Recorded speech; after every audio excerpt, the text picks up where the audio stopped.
You don't believe in God.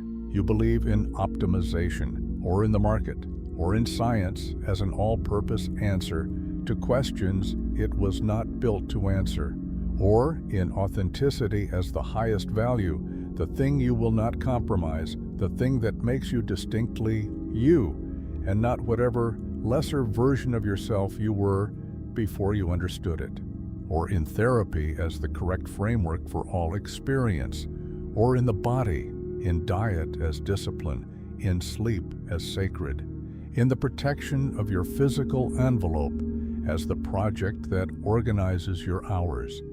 You are not religious. You have checked. You do not go to services. You do not pray. You do not structure your life around inherited obligation to a tradition you did not choose. You have examined the God hypothesis and found it insufficient. You proceed on evidence. But there is a specific behavior that secular people perform with the same compulsive regularity as any devotional practice, and that most of them have never named directly. They protect certain beliefs from examination with a fervor that would embarrass them if they saw it applied to religious conviction. The beliefs are not religious, so the protection doesn't look like faith. It looks like common sense. It looks like having thought things through. What is actually happening is that a belief system has organized itself around the fears and obligations that a traditional religion would have organized, and has done so in a form that is invisible as belief, because the one carrying it is certain it isn't one. This is the mechanism that has been running beneath your rational self-presentation, a sacral structure, a set of commitments that are not up for argument, a sense of the sacred and the profane, all operating as fully as any religious framework ever did, without the name and without the examination that the name would have invited.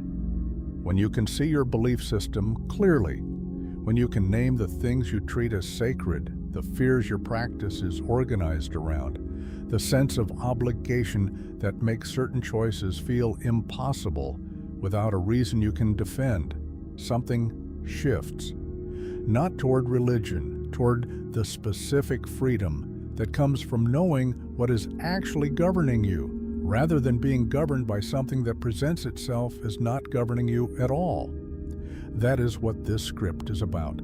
If this channel is naming things you haven't found named elsewhere, subscribe. That's how it reaches the people who need it. The secular belief system, the one that has been organizing your choices, your fears, and your sense of what is sacred, did not arrive as a choice.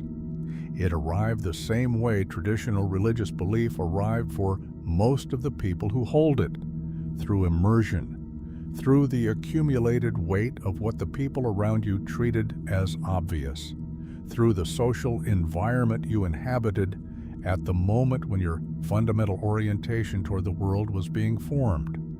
Dostoevsky saw something about the human relationship to belief that his secular readers almost always miss, because they encounter him as a critic of nihilism and assume his argument is in favor of Christianity.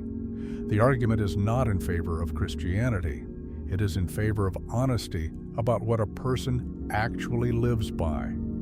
The recognition that the human being is not a rational agent who selects beliefs on evidence, but a devoted creature who organizes their life around something they experience as ultimate, whether they call it that or not.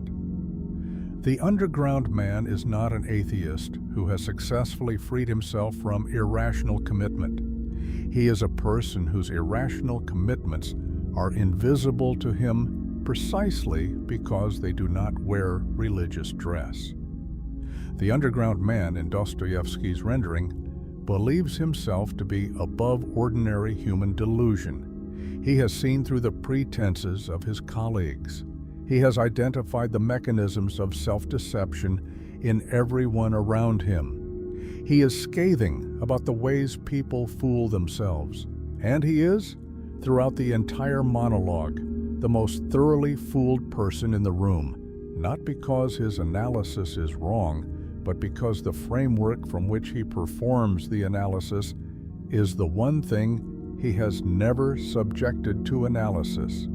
His conviction that intelligence constitutes a superiority over ordinary human needs, the need for community, for commitment, for belief, is itself the conviction of a man who is demonstrating precisely the ordinary human need for something to be devoted to.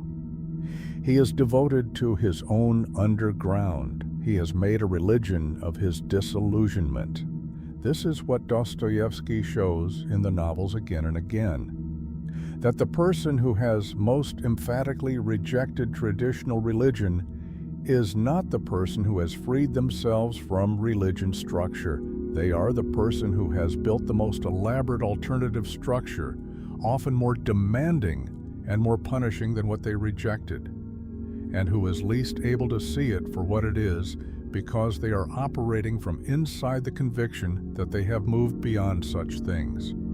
Dostoevsky's point, made through the characters rather than the arguments, is that the person who has rejected traditional religion has not thereby escaped the structure that religion was filling. They have inherited the structure and replaced the content. The obligations are still there. The sense of the sacred is still there. The fear of transgression is still there.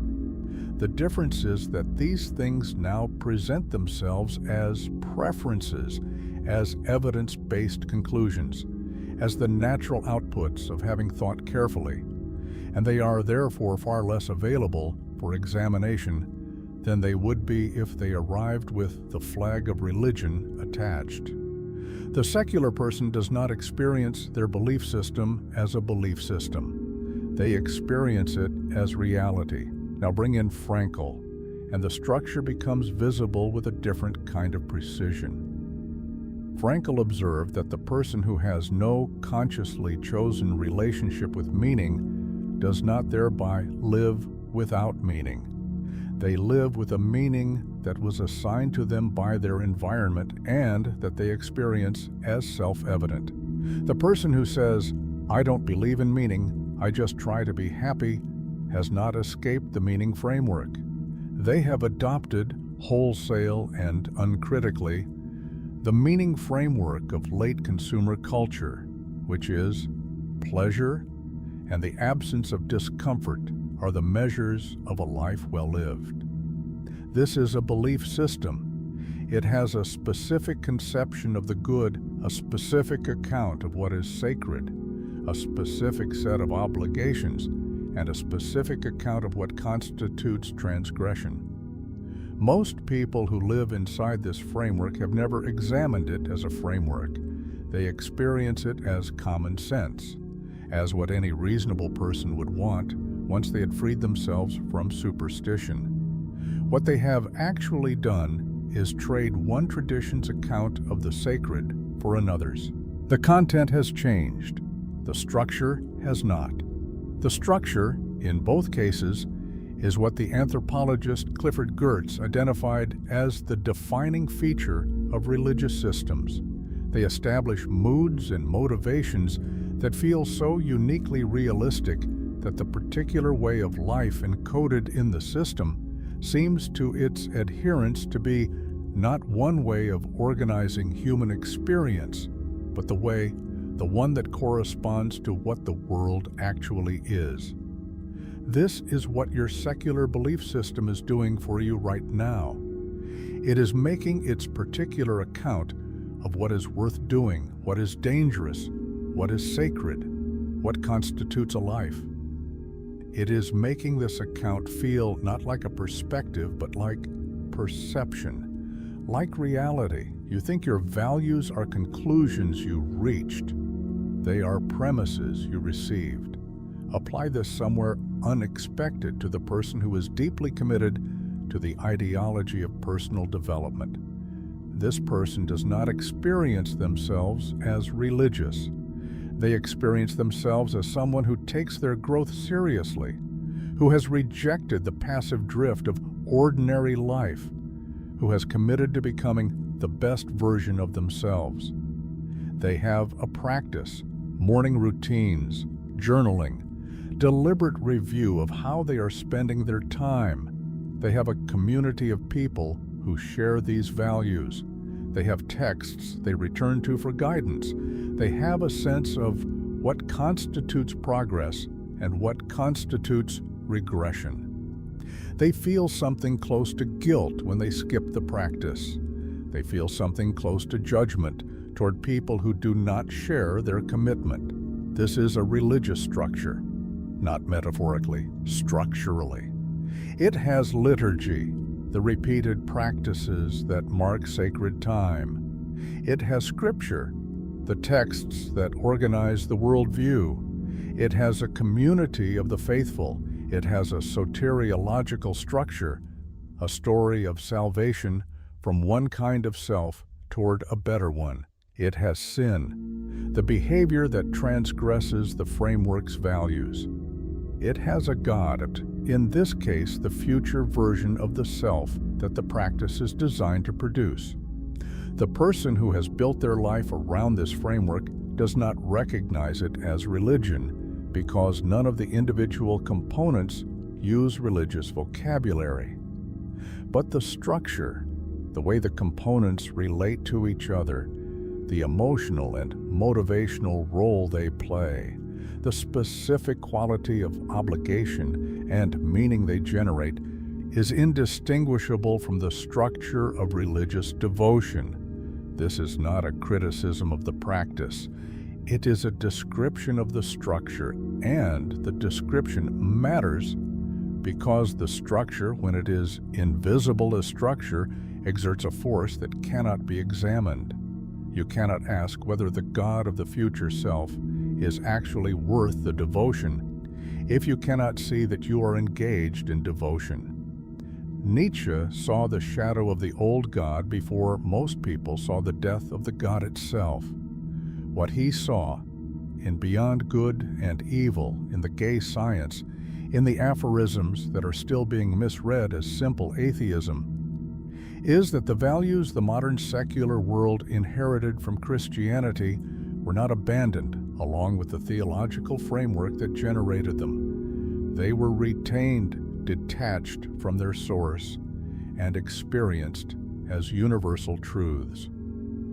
The secular moral intuitions, the conviction that suffering is intrinsically bad, that equality is intrinsically good, that the weak deserve special consideration, that history is moving toward something better. These are not conclusions reached by reason. They are the residue of a specific theological tradition running in people who have forgotten where they came from. Nietzsche called this the shadow of God. The God was dead, but the shadow remained, and the shadow was, in some ways, more dangerous than the God, because the shadow does not know it is a shadow. It experiences itself as daylight. The specific danger Nietzsche identified was not moral or political.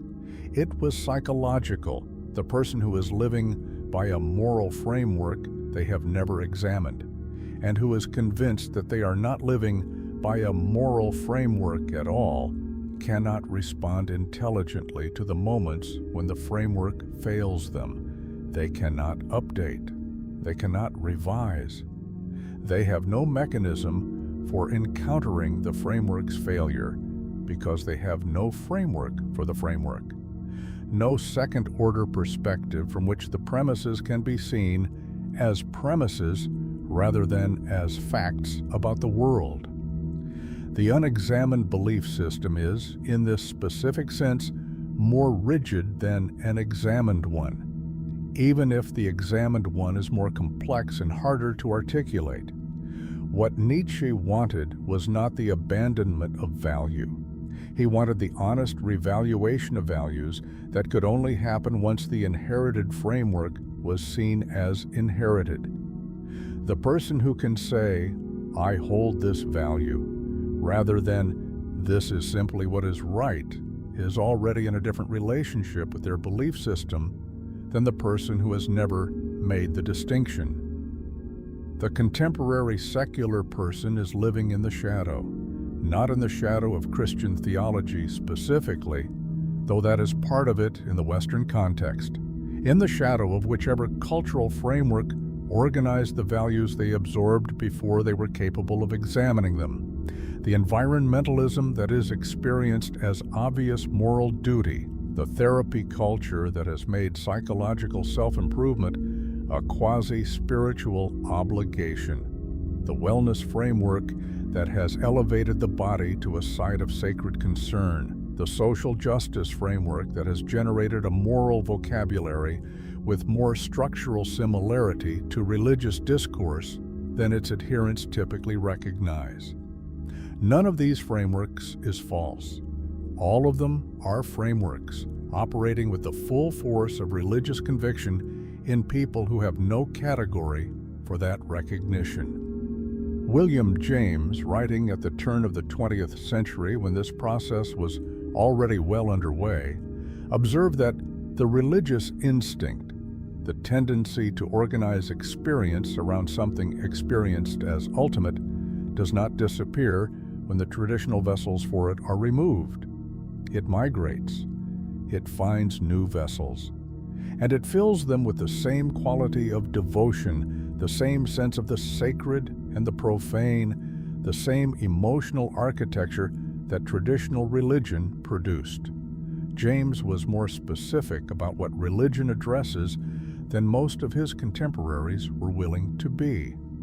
He identified it not as the need for God, not as the need for afterlife, but as the need for a felt sense of a larger reality, something that gives the individual's particular experience a context in which it matters. The person who has dispensed with traditional religion has not dispensed with this need. They have found a different framework that provides it. The productivity philosopher who experiences their work as a contribution to human progress is operating within a secular eschatology, a story about where history is going and what role the individual plays in getting there. This is the same emotional and psychological structure as the religious believer who experiences their devotion as participation in a divine project. The content differs.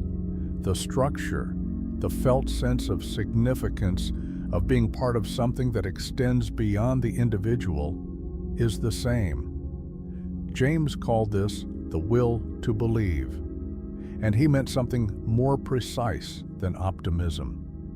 He meant that the human being is constitutively unable to hold a purely neutral relationship to the questions of meaning, purpose, and significance. They will believe something. The question is only what it will be, and whether they will have chosen it or inherited it, and whether they know the difference. The secular person's belief system is the current address of that need. It is not a rational alternative to religion. It is religion's continuation under a different name. Now here is the complication. Knowing this does not free you from it. The person who can now see that their commitment to optimization, or to authenticity, or to evidence-based living has the structure of a religious practice is not thereby free of that practice. The practice continues. The obligations continue. The sense of the sacred and the transgressive continues. What has changed is only the quality of the relationship to it. Frankl's argument for consciously chosen meaning rather than inherited or unconsciously absorbed meaning is not that conscious choice produces better outcomes. It is that the person who has chosen their meaning can sustain a relationship with it under conditions that would destroy an unconsciously absorbed one. The inherited belief system is brittle in a specific way. It cannot survive the stripping away of the external conditions that made it feel like reality. When those conditions are removed, the system does not simply weaken. It collapses. and the person does not know what to hold, because what they were holding was not chosen. It was given, and when the conditions that sustain the giving are removed, there is nothing underneath. Arendt's concept of the banality of evil, the observation that the most destructive forces in modern history were perpetuated not by monsters, but by people who had ceased to think, who processed their situation through received frameworks without asking whether those frameworks bore any relationship to the actual moral weight of what they were doing, has an application that is rarely made. The banality of evil does not require political extremity.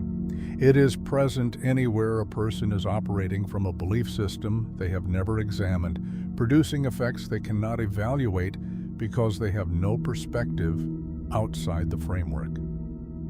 What Arendt identified in Eichmann was not stupidity. Eichmann was not unable to think. He was unwilling to think in a specific way.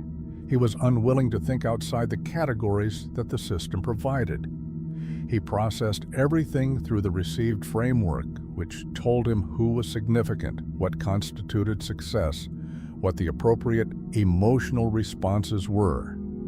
He never stepped outside the framework to ask whether the framework was oriented toward anything worth believing. He was simply doing his job, organized by a belief system that had never been subjected to the question of whether it was worth believing. The secular person's unexamined belief system is not Eichmann's. The comparison is about the mechanism, not the moral content. The person operating from an unexamined belief system, processing their situation through received categories about what matters, what constitutes progress, what kind of person deserves what, is operating at the level of mechanism without the friction that examination would produce. The examined belief system is not necessarily better than the unexamined one. It is more honestly yours. It is the version you hold because you have looked at it rather than the version that holds you because you have not. Most people will not reach this, not because they are incapable of it, but because the examination is genuinely threatening, because it is not a neutral, intellectual exercise, but an encounter with the possibility that what you have organized your life around is not what you would have chosen if the choice had been genuinely available. Most people prefer, at a level that is not quite conscious, not to find this out. The examination requires not just the willingness to look, but the willingness to be changed by what you find. And most people are willing to examine their beliefs at the level of content, updating specific positions, swapping in more defensible ones, while remaining perfectly stationary at the level of the framework. The framework is what organizes the examination. You cannot examine your fundamental commitments from inside the commitment. You can only examine them from a temporary position of not knowing, which the commitment will immediately try to fill. Jung called this the individuation process, the movement from the self formed by what the environment required toward the self that is genuinely one's own. Individuation is not the rejection of all received content. It is the process of making the inherited content conscious, examining it, and choosing, for the first time, genuinely choosing what to retain and what to release. The person who has individuated with respect to their belief system now holds their values because they chose them rather than because the framework requires it. Most people never do this with their deepest commitments. They do it with everything smaller. They examine their political positions, their dietary choices, their career decisions. They bring careful thought to all of it, and the thing that organizes all of that careful thought, the framework that tells them what counts as a good reason, What kinds of questions are worth asking? What kind of life is worth choosing? This they do not examine. It is the water they swim in. It is invisible as water is invisible. The God you didn't know you had is still there. What has changed is that you can see it, whether you look directly at it now, or whether you look away and return to the practice and let the framework continue organizing your hours. That is the choice that the recognition puts in front of you. Most people look away, not because they are cowards, because looking directly at what organizes your life is the most threatening examination a person can undertake. It is the one that might actually change something.